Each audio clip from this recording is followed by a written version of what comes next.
Yeah. Do you think there's some cultures which are better suited to fit with autistic communication style? I would say so, definitely. So I would say I'm originally from Poland, so certainly Poland, Germany tend to be more direct in the language. Even one example of the language is, and that's something that really baffled me, is how often you use please in English. You know, in my native language, we only say please when we, I suppose, really mean it. There isn't a please in most of sentences. And I suppose even like sarcasm, I think British humor is very particular in this respect as well.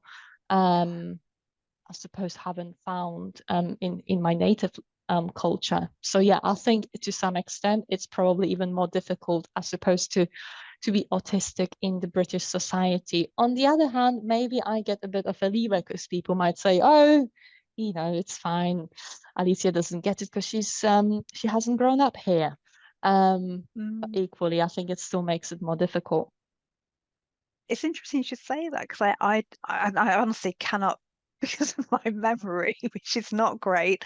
I can't remember where I read this, but I'm pretty sure that there's a higher proportion of autistic adults who are in relationship with people who are from a different country country of origin. So it's more common to have a cross-cultural match for autistic adults. And I don't know what you think about that.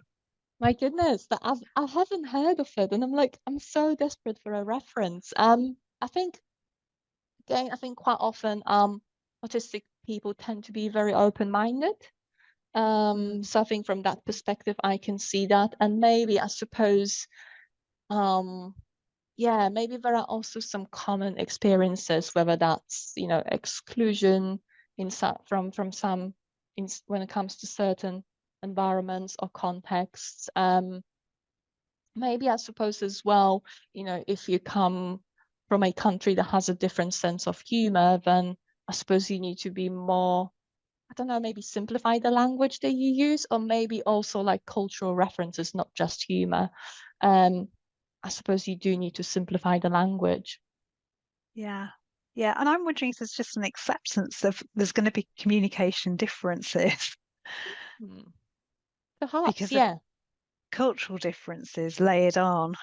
And it might just make it a really normal part of the relationship to expect there to be some communication differences between the two of you.